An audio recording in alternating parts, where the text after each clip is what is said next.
Okay जी सो अस्सलाम वालेकुम। अॼु असां जेको आहे त नई टॉपिक ते ब्रेन स्टॉर्मिंग बि कंदासूं, एसे लिखण जी कोशिश बि कंदासूं। त उहो असांजो जेको नओं टॉपिक आहे अॼु जो उहो आहे सिंध में बेरोज़गारी या सिंध में वधंदड़ बेरोज़गारी। ठीकु आहे, त पहिरीं असां हिते उनवान लिखंदासीं त जेको असांजो टॉपिक आहे सिंध में वधंदड़ बेरोज़गारी।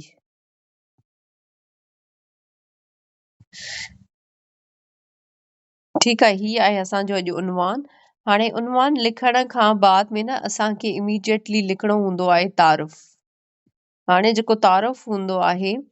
पहिरीं त असां लिखूं खाको मतिलबु आउटलाइन। खाके में जेको पहिरियों हूंदो उहो हूंदो तारुफ़।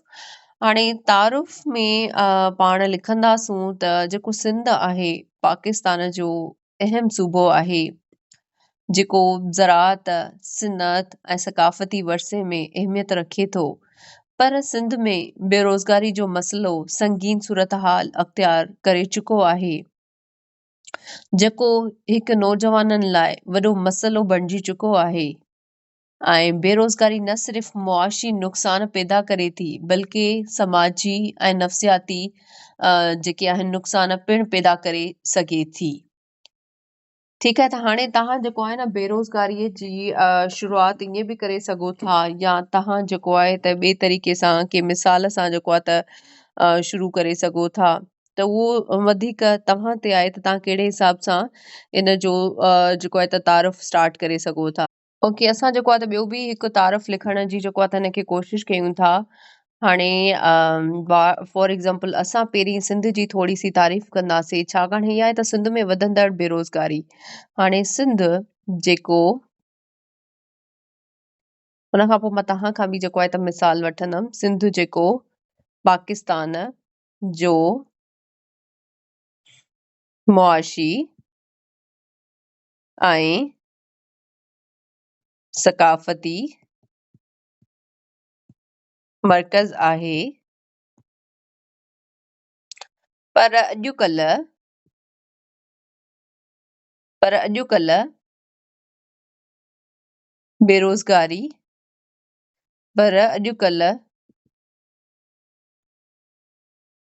बेरोज़गारीअ जे संगीन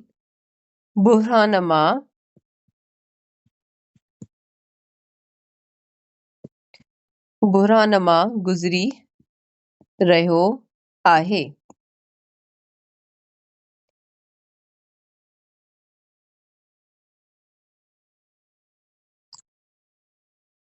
जीअं त हर साल वॾो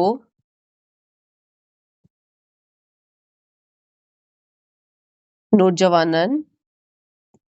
जो अंग या तादाद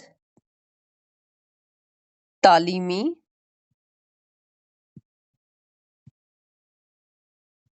इदारनि मां फ़ारिग़ थी रहियो आहे, पर उते रोज़गार जा मौक़ा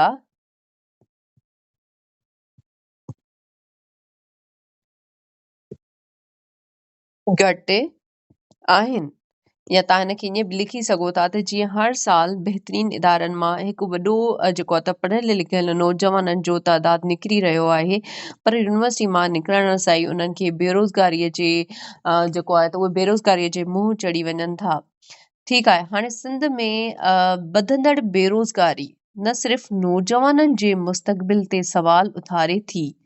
पर समाजी ऐं इक़्तिसादी इस्तेकाम लाइ बि हिकु वॾो ख़तरो बणिजी चुकी आहे। मुल्क जी तरक़ीअ लाइ सिंध में बेरोज़गारीअ जे मसइले जो हल ॻोल्हणु तमामु ज़रूरी आहे, जिते नौजवाननि खे हिकु रोशन मुस्तक़बिल मिली सघे। हाणे ॿियो असां जेकॾहिं हिनखे कंहिं मिसाल सां लिखणु चाहियूं त बसि सिंध जे जेको आहे त ॻोठनि में जेके नौजवान आहिनि या ॻोठ में जेको हिकु नौजवान आहे जॾहिं पंहिंजी तालीम मुकमल करे शहर में रोज़गार ॻोल्हणु अचे थो तॾहिं उहो ॾिसे थो त सिंध में तालीमी इदारनि खां फारिग थियल जेके इंसान आहिनि या जेके तालीम मुकमल करे नौजवान अचनि था त उन्हनि लाइ रोज़गार जा मौक़ा इंतिहाई घटि आहिनि। अॼुकल्ह सिंध में अहिड़ा केतिरा ई नौजवान आहिनि जेकी आला तालीम हासिल करण बावजूद बेरोज़गार आहिनि। सिंध जो वॾो इलाइक़ो ज़रात ते दारोमदार रखे थो जिते फसलनि जी घटिताई ऐं पाणीअ जे बहिरान सबबि माण्हुनि खे रोज़गार हासिल करण में मुश्किलातूं थी रहियूं आहिनि। इन सूरत हाल में बेरोज़गारी नौजवाननि लाइ सिर्फ़ हिकु इक़्तिसादी चैलेंज न आहे पर उहो समाजी ऐं नफ़्सियाती असरात बि पैदा करे रहियो आहे। छाकाणि जॾहिं नौजवान सिंध जो आहे मतिलबु हिकु सुठी तालीम पिराए थो या वीचारो ॻोठ मां तालीम हासिल करे थो वरी आला तालीम हासिल करण लाइ शहर अचे थो ऐं आला तालीम हासिल करण बावजूदि उनखे जेकॾहिं उनजी नौवियत जो रोज़गार नथो मिले त ऑब्वियसली उनजी जेके नफ़्सियात आहिनि त उन ते बि बुरा असर पइजी सघनि था। ऐं ॿियो वरी न तारीफ़ लिखण जो इहो बि मतिलबु तरीक़ो हूंदो आहे त तव्हां कोई माना मिसाल ॾियो कोई हिन में नालो जीअं जर्नल हूंदा आहिनि इस्तेमालु करे बि लिखी सघो था। लाइक सिंध जे जेको आहे त हिकु ॻोठ में अहमद नामे या मोहम्मद नामे जेको बि नालो लिखो अहमद नामे नौजवान जो ख़्वाबु हो त हू पंहिंजी तालीम मुकमल करे हिकु सुठो रोज़गार हासिल करे पंहिंजी तालीम खे मुकमल करण बाद जॾहिं हू शहर में या जॾहिं हुन रुखु शहर जो कयो नौकिरी ॻोल्हणु आयो त हिन उहो ॾिठो त हर तरफ़ बेरोज़गारी ई बेरोज़गारी आहे। मोहम्मद ऐं उन जहिड़ा हज़ारे नौजवान जेकी पंहिंजी महिनतुनि ऐं ख़्वाबनि सां तालीम हासिल करे रहिया आहिनि उहे रोज़गार लाइ ॻोल्हा कंदा आहिनि पर रोज़गार जा मौक़ा इंतिहाई घटि आहिनि। सिंध में वॾो तइदाद उन नौजवाननि जो आहे जेकी बग़ैर जेको आहे त कंहिं मुलाज़मत जे वापसि ॻोठ वञण ते मजबूर थी रहिया आहिनि। सिंध जो वॾो हिसो ज़रात ते दारोमदार रखे थो जिते पाणी जे बहिरान कुदरती आफ़तनि जहिड़ो ॿोॾि ख़ुश्क साली सबबि ज़रात में घटिताई थी रही आहे। उन सां गॾोगॾु सनअती तरक़ीअ जो घटि हुजणु पिण रोज़गार जा मौक़ा महदूद करे रहियो आहे। उन सूरत हाल में बेरोज़गारी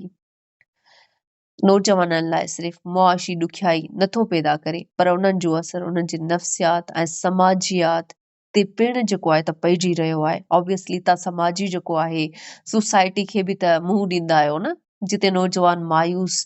थी रहिया आहिनि। उन खां अलावा बेरोज़गारी समाजी अमन खे बि ख़तरे में विझे थी जिते नौजवान में इंतिहाई ग़म ऐं मायूसीअ जा जज़्बा पैदा थी रहिया आहिनि। सो सिंध में रोज़गारी बेरोज़गारी जो मसइलो हिकु वॾो मसइलो बणिजी चुको आहे जंहिंखे हल करण लाइ नवनि तरीक़नि ॻोल्हण जी नवनि रस्तनि ॻोल्हण जी ज़रूरत आहे। ठीकु आहे इहे हाणे मां तव्हांखे 3 तरीक़ा ॿुधाया तव्हां कोई एनेक्डोट सां बि जेको आहे त करे सघो था की कोटेशन सां बि मतिलबु जेको आहे त शुरू करे सघो था। ओके सो त हाणे पाण असां हिन जो जेको आहे त प्रॉपर खाको ठाहींदासूं। खाके में जेको नंबर 1 हूंदो उहो हूंदो तारफ़।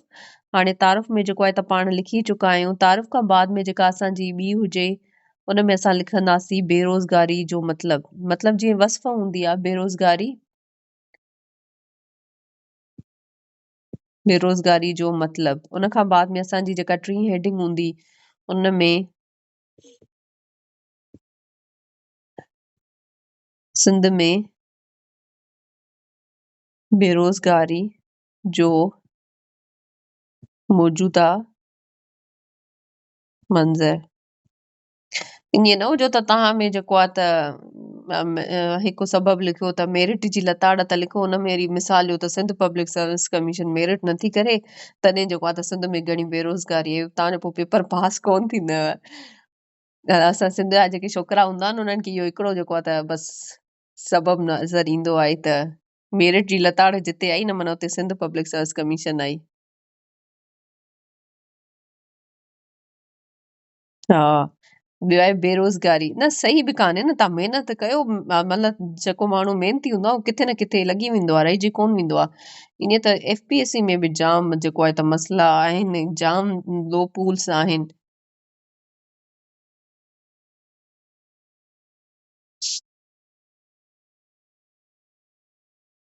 मां 2020 में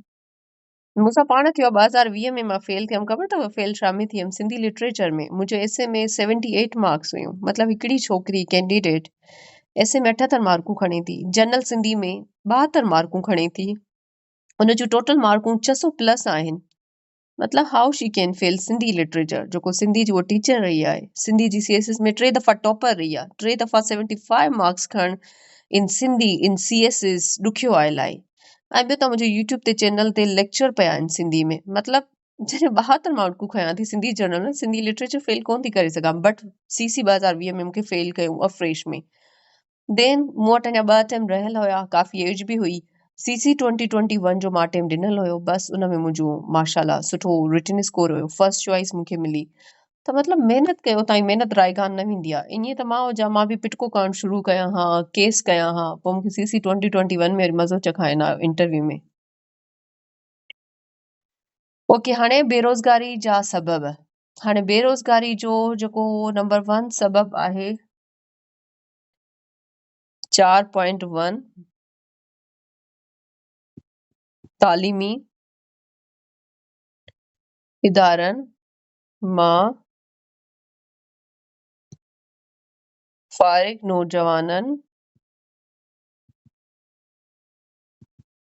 फारिग नौजवाननि जी वधंदड़ तादाद ॿियो आहे 4.2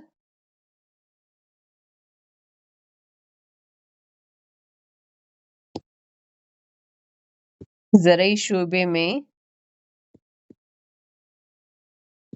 बहरान असांजो एग्रीकल्चर बि त डिक्लाइन थींदो वञे थो न ऐं कुदरती आफ़ात जेके ॿोॾियूं अचनि थियूं ख़ुश्क साली अचे थी कुदरती आफ़ात आहे हिन में हाणे वारी जेके सिंध में ॿोॾ आई उन्हनि जो बि मिसाल ॾेई सघो था उन खां बाद में 4.3 सनअती तरक़ीअ में घटिताई असांजी जेको इंडस्ट्रियलाइज़ेशन आहे उहा बि डिक्लाइन में वञे थी सनअती तरक़ीअ में घटिताई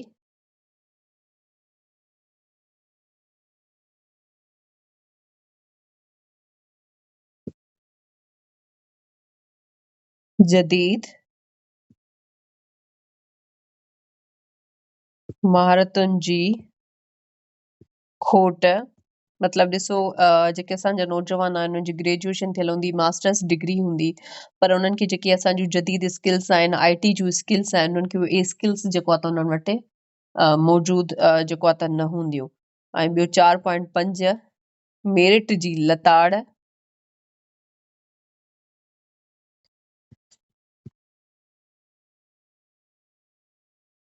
ठीकु आहे उन खां बाद में असांजी पंजी हेडिंग थींदी त बेरोज़गारीअ जो असर बेरोज़गारी जो असर हाणे हिन बेरोज़गारी जे असर में हूंदो असांजी हाणे ॿी हेडिंग थींदी बेरोज़गारी जो असर मतिलबु जंहिंखे असां अंग्रेज़ी में चवंदा आहियूं इम्पैक्ट्स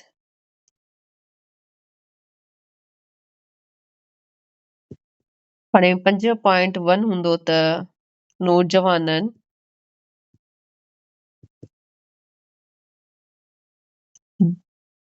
ते नफ़्सियाती असर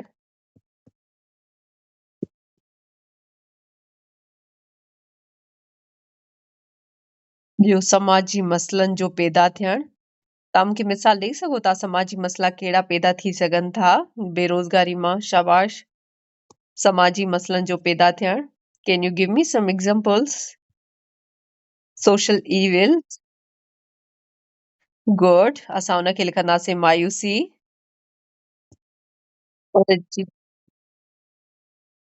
ओके वधंदड़ गुनाह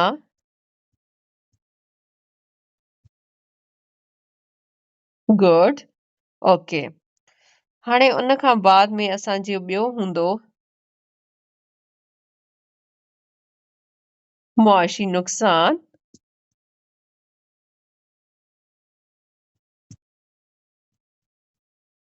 मुआशी नुक़सान मतलब ईअं त ॾिसो तव्हांजा जेके नौजवान आहिनि यूनिवर्सिटी मां ऑब्वियसली ग्रेजुएट आहिनि तव्हां फॉर एग्ज़ाम्पल वठो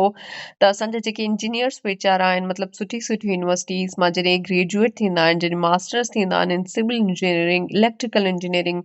इवन टेली जेको कम्युनिकेशन आहे असांजी इलेक्ट्रॉनिक्स आहे असांजी जेको मैकेनिकल इंजीनियरिंग आहे तव्हां ॾिसंदा त वरी वीचारा न बेरोज़गार वेठा हुन लाइ जॉब अपॉर्चुनिटीज़ न आहे त इहो मुआशी नुक़सानु आहे न मतिलबु तव्हांजे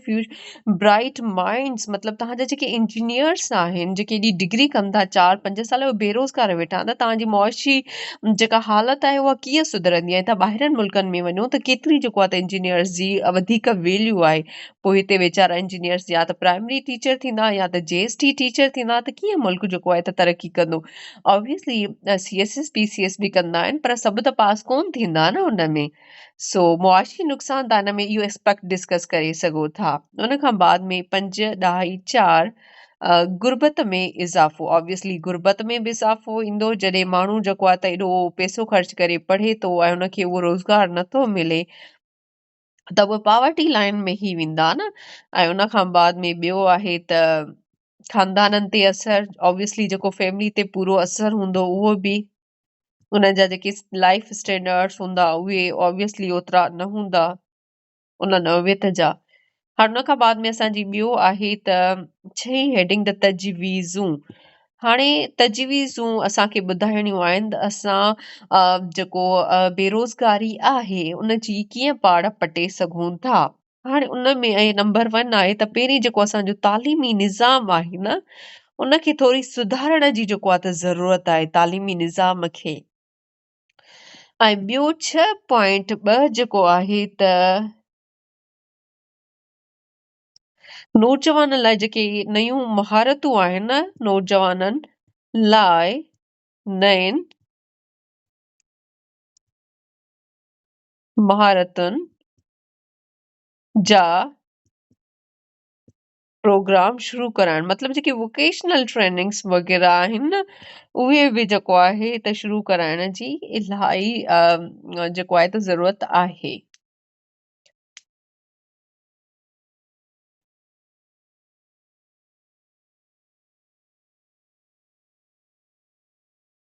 ॿियो आहे त असांखे सनअती जेको तरक़ी आहे सनअती तरक़ी ऐं न्यू सनअतुनि लाइ सहूलियतूं जेको आहे त फ़राहम करणियूं आहिनि सनअती तरक़ीअ लाइ बि असांखे जेको आहे त कमु करिणो आहे उन खां बाद में 6 ॾाही जेको 4 आहे त ज़राअत में जेको असांजी जदीद टेक्नोलॉजी आहे उन ते बि जेको आहे त कमु करिणो आहे ज़राअत में जदीद टेक्नोलॉजी जो इस्तेमालु करणु ऐं ॿियो आहे त हुकूमत जो बि तावन ज़रूरी आहे हुकूमत जो तावन सो नतीजो असां लिखी सघूं था त सिंध में बेरोज़गारी खे घटाइण लाइ या पाड़ पटण लाइ गॾियल कोशिशूं नौजवाननि खे नवनि मौक़नि ऐं उमीदनि सां मुस्तक़बिल में बहितर मौक़ा फ़राहम करे सघनि थियूं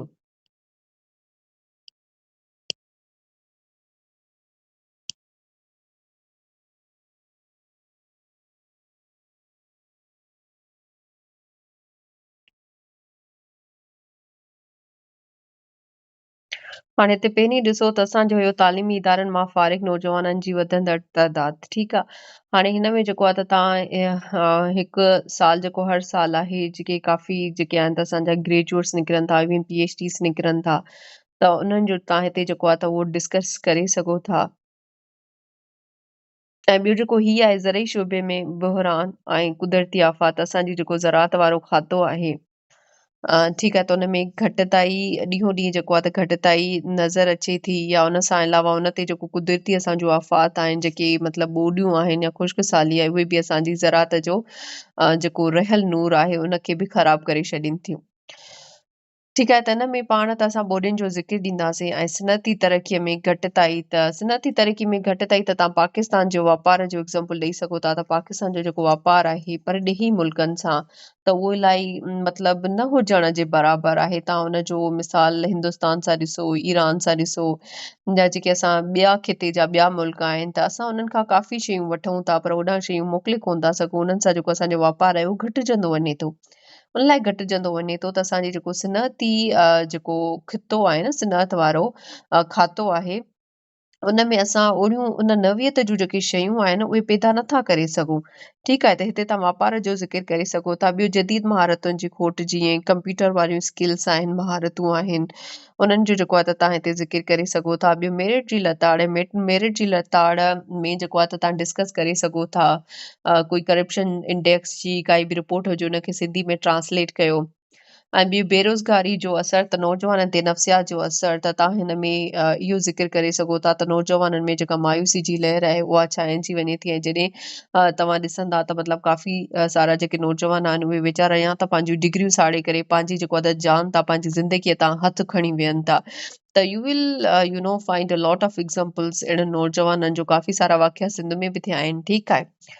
ऐं ॿियो समाजी मसइला त समाजी मसइलनि में तव्हां इहो ॾिसंदव त हमेशह जेके ज़्यादा गुनाहनि जो रेशो थिए थो या जेके गुनाह कंदड़ आहिनि जिन खे असां क्रिमिनल चवंदा आहियूं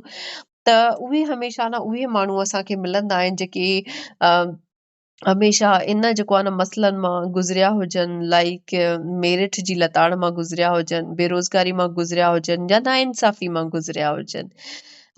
ॿियो आहे त मुआशी नुक़सान जे मां तव्हांखे इंजीनियर्स जो एग्ज़ाम्पल ॾिनो त मतिलबु असांजा हिकिड़ा ज़हीन जेके रोशन ज़हीन आहिनि या जेके असांजा इंजीनियर्स आहिनि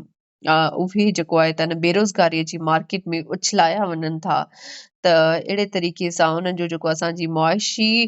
जेके नुक़सान आहिनि उहे असांखे वधीक जेको आहे त बर्दाश्त करणा पवनि था। ॿियो आहे त गुर्बत में इज़ाफ़ो, गुर्बत में तव्हां पॉवर्टी जी काई बि डेटा तव्हां ऑब्वियसली अंग्रेज़ी एसे लाइ यादि कई हूंदी उहा लिखी सघो था। ऐं ॿियो ख़ानदाननि ते असरु त इन में बि तव्हां डेली लाइफ मां या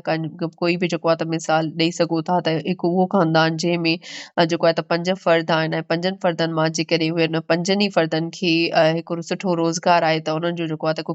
ख़ुशहाल जेको आहे त ज़िंदगी गुज़रंदी। पर उन जे उबितड़ उहो ख़ानदान जंहिंमें बल्कि 3 फ़र्द हूंदा पर उन्हनि खे रोज़गार जा मौक़ा न हूंदा त ऑब्वियसली उन्हनि जी ज़िंदगी